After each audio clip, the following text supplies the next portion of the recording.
pour se réjouir. Se réjouir n'est pas là. J'ai pleuré un jour avant. Et le jour de mon mariage, j'étais là, j'étais dans la joie. Et le jour où on a fait le mariage religieux, ce que mon mari ne sait pas, je disais toujours si ma mère était là. Tu me fais pleurer, hein, c'est pas possible. Je disais toujours si ma mère était là. Si ma mère était là. Parce que j'ai quand même vu des gens se marier avec leur maman. Le soutien, on a besoin de ce soutien parce que le mariage, c'est un combat. C'est quelque chose que le diable n'aime pas. Tout à fait. Le diable n'aime pas le mariage. Et personne déjà, il ne nous me aime dira, pas déjà. Voilà. Et il n'aime vraiment pas le mariage. Et personne ne me dira le contraire.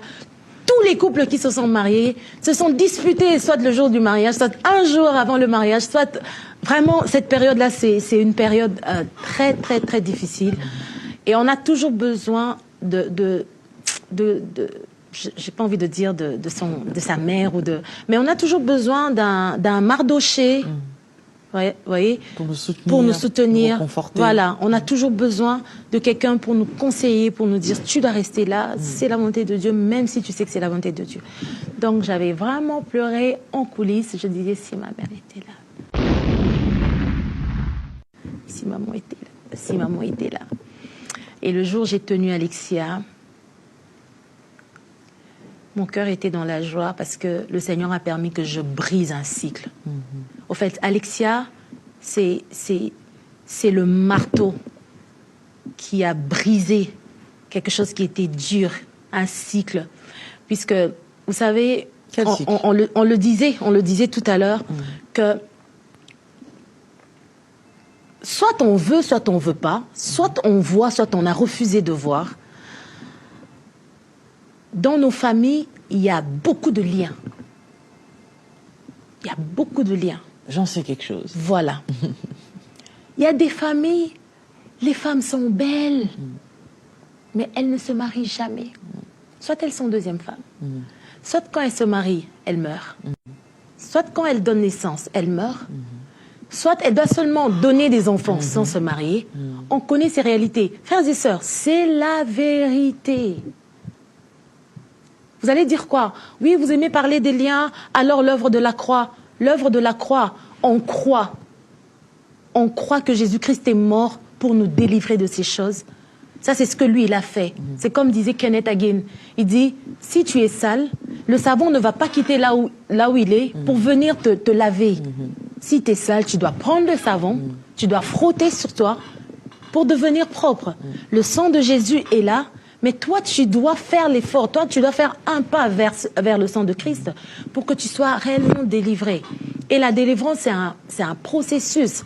La délivrance, c'est pas aujourd'hui tu reçois Jésus, tout est parti. Non, non, non. Ça part progressivement. Juste être conscient. J'ai parlé. Je pense que j'ai tout dit. Vous avez compris ce que je voulais dire. Et nous aussi, moi aussi, Sandra, quand je regarde mes frères, je regarde ma sœur, je regarde ma famille, je regarde toute ma famille, je dis, Seigneur, merci parce que tu m'as sorti de là. Et tu as permis que Alexia soit là. Soit tu te maries, tu n'as pas d'enfant. Mais toi, tu as permis que je me marie. Et tu as permis qu'Alexia soit là. Avant de se marier, mon mari a reçu des appels des hommes de Dieu. C'est pas ta femme. D'ailleurs, un signe pour savoir que c'est pas ta femme. Vous n'allez pas avoir d'enfant. Ah ouais. J'ai dit à mon mari, ok. Tu vas dire à ton ami ou à cet homme de Dieu qui t'a dit, soit qu'il ferme son église parce que nous, on va avoir un enfant.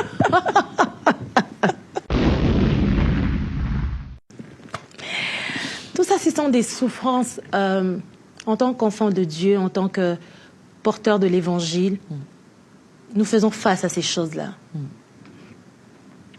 Tout à l'heure, je te disais, Lise, qu'est-ce que tu as déjà fait qui a reçu l'unanimité? Rien du tout. Quand on fait quelque chose, il y a toujours des gens qui voient le verre à moitié vide. Il y a d'autres qui décident de voir le verre à moitié plein. Qu'est-ce qu'on va faire? Même quand le verre serait plein, une autre personne va dire, pourquoi ce verre est plein? Ouais. Pourquoi le verre est plein? Vous voyez? Donc, c'est ça aussi la souffrance des gens qui portent l'évangile. Le jour où j'ai vu Alexia, j'ai dit merci Seigneur, parce que ça c'est le marteau qui vient briser.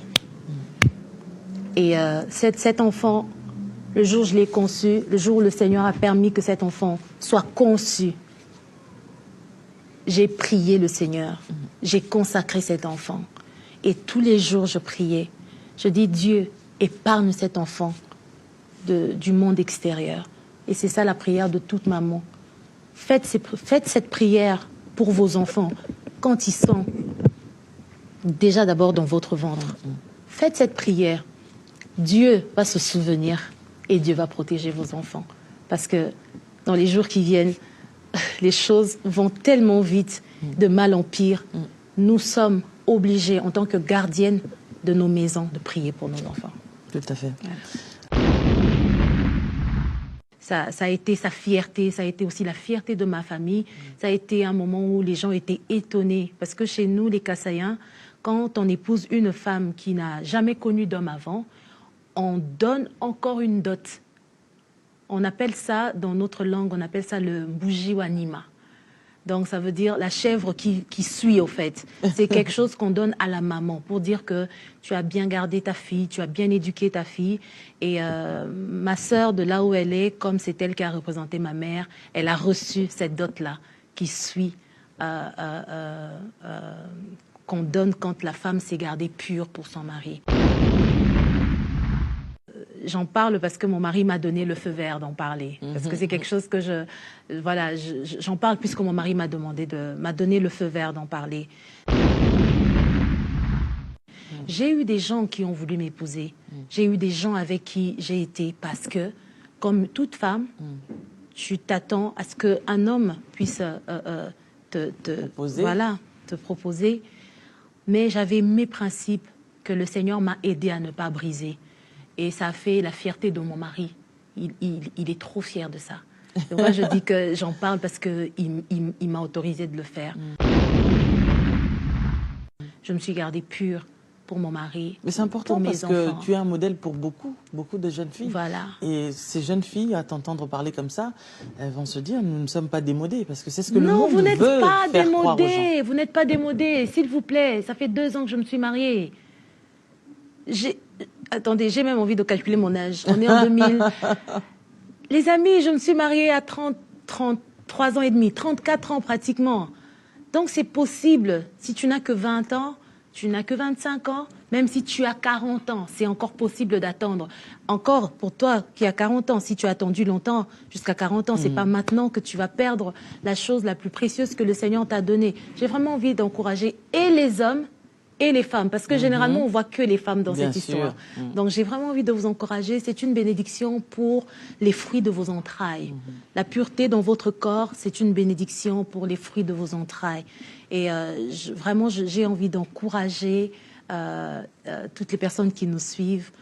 Vivez dans la pureté pour le Seigneur, parce que le péché du sexe, c'est le péché qui suit le corps. C'est ce que la Bible dit. Et l'homme pêche contre lui-même, c'est pas bon. Donc, si vraiment tu as des amis qui te découragent en te disant « Oui, t'es démodé, il faut le faire, gna gna gna », je dis non, j'ai suivi une servante de Dieu qui est restée pure pour son mari, qui est restée pure d'abord pour Dieu, pour son mari et pour les fruits de ses entrailles. Je vous encourage. Waouh. Waouh. Ça, c'est vraiment super. C'est un bon témoignage, un bon message. Et je pense que vous allez avoir le temps d'écouter vraiment Maman Sandra en long et en large pour cette journée spéciale célibataire. Donc, tu es célibataire, tu es fiancé, tu aspires au mariage, tu es séparé, tu es seul. Hein? Et comment être un bon célibataire pour devenir un bon marié? Parce que ça, c'est important. Le témoignage que tu viens de donner prouve que on doit être un bon célibataire pour ensuite être un bon marié, une bonne mariée. Parce que souvent, les gens, ils s'attendent à devenir meilleurs une fois dans le mariage. Alors là, on se casse la figure. Ouais. Parce que moi, je peux dire que moi, en acceptant de me marier, j'étais tellement amoureuse de mon mari, je disais, oui, moi, je suis prête à me marier. Mais je me suis cassé la figure à un moment de ma vie parce que je pensais que j'allais être meilleure dans le mariage. Or, on doit d'abord être meilleur avant d'entrer dans le mariage. Quand tu es déjà meilleur, tu donneras que ce que l'homme ne donne que ce qu'il a. Voilà. Donc si tu n'as rien de bon, maman, il faut se calmer. Le 13 juin, le 13 juin. Donc le 13 juin, ça va vous faire du bien en tout cas. Vous aurez le temps de poser vos questions, de nous poser des questions et de poser des questions aussi qui vous dérangent. Bon, maman Sandra a parlé en tant que femme de comment est-ce qu'elle a pu se garder. Bah, des fois, les garçons disent que bah oui, une femme peut se garder même toute sa vie, mais un homme, c'est pas possible. C'est pas possible. C'est possible. Joseph l'a fait, s'il vous plaît. Il va souffrir, son dos va avoir des problèmes. Ça, c'est ce que le monde est en train de nous inculquer. Ça, c'est vraiment ce que le monde nous a fait avaler. Et les médecins aussi nous ont dit des choses, voilà, comme on dit, hein, ils sont médecins, ils connaissent aussi le corps humain. Mais le créateur qui a créé ton corps, hein, qui peut te guérir sans passer par une opération, lui, il te dit, garde-toi pur. Garde-toi pur, il sait pourquoi il te l'a dit. Ça va t'épargner beaucoup de choses spirituellement, ça va t'épargner beaucoup de combats. Parce que déjà, tu quittes ta famille, tu as tes combats. Quand tu te lis à une personne qui a des combats, maman Lise, les jeunes ne comprennent pas deux fois. Ils disent ça comme ça. Ils disent, mais moi, avant, je ne mentais pas. Avant, je disais toujours la vérité. Mais cet esprit de mensonge t'est venu d'où? T'as mangé le fruit. Bon, venez le 13, venez le 13. Tu mourras. Mais bizarrement, ils sont pas morts. Alors, ils se sont dit, bah non, c'est pas cette mort-là. C'était pas cette mort-là. C'était pas cette mort-là. Vraiment, nous vous invitons à être là très nombreux le 13. Nous allons avoir beaucoup plus de temps. Nous allons vraiment parler à cœur ouvert. Pas de tabou. Sans chichi. Nous allons vraiment être là pour vous. Et tout ça à la lumière de la parole de Dieu. Parce qu'on ne peut pas vous dire des choses qui soient contraires à ce que Dieu dit. Soyez là.